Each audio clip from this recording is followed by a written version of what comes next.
Speaker, I haven't given you all a history lesson in a while, and I want to give you a little history on homelessness. 1910, Hitler decided to live on the streets for a while.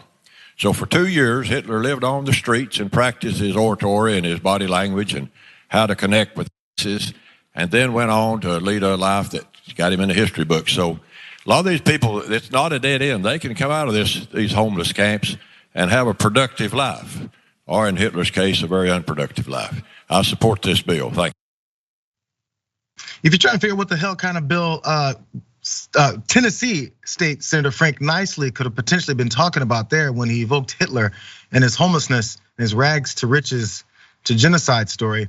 It is actually about what they're talking about there on the Senate floor is a bill whether or not they're going to allow make camping and soliciting for homeless folks along exits and highways a misdemeanor. So let's bring up Hitler. Now, you may wonder why this guy would bring up Hitler when he's talking about something so unrelated. It's because he also has thoughts about the Civil War in this country, and this is what he said before.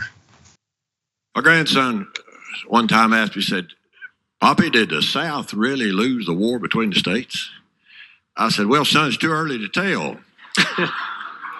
I said, if you compare their northern cities to our southern cities, if you compare their debt load to our debt-free states, if you compare all these, look at all these great companies like Ford Motor Company, Smith & Wesson, coming down south, I think I can tell my grandson the war between the states is going on and we're winning.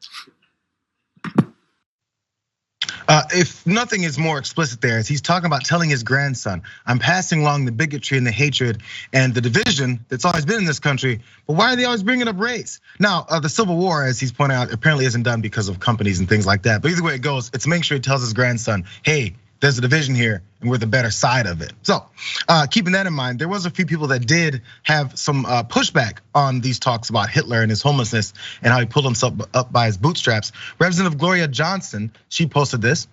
Tennessee senator says Hitler made something of himself after being homeless, and you can too. I'm gonna have to apologize to the universe for this guy. Hey, Midas Touch, she reached out to, or she tagged there. Not a single day passes without Tennessee Republicans embarrassing the hell out of our state. I would have to agree with her. But as far as that bill, maybe they were inspired by his rags to riches story, because this is what happened. The bill that was aimed at cutting down homeless camps, according to Fox 17, the legislation was passed on Wednesday and is now headed to the governor's desk for a signature. And opponents of that bill say that it's unfair, and they argue that the way to combat homelessness is with more housing. Again, these are all normal things, Ravana, that would happen within this discussion and debate about that bill. It's just Hitler. Yeah, no, I mean, these Republicans would literally rather praise Hitler than, shed a modicum of compassion towards homeless people. It's, I mean, so absurd that you want it to be parody, that you watch the video and you're like, please God, don't let this be a real state senator.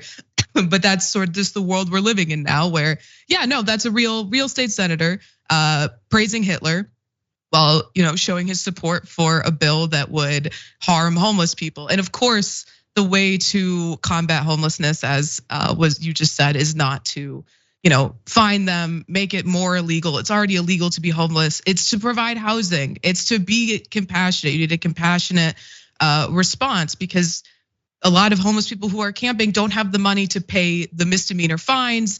It turns into prison time. You get enough of them, they end up, with felonies. Now it's really hard to get housing. So obviously the correct response is a compassionate one, but again, this is the party that's praising Hitler. So compassion is not their strong suit.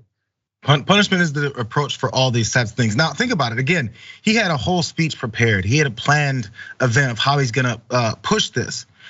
In his head, he looked up a story about how Hitler went from rags to riches, and he said, that's gonna be great to put on the floor.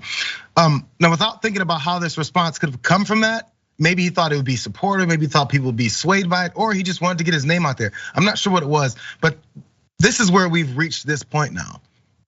People used to be ashamed to have these types of thoughts, at least say them out loud.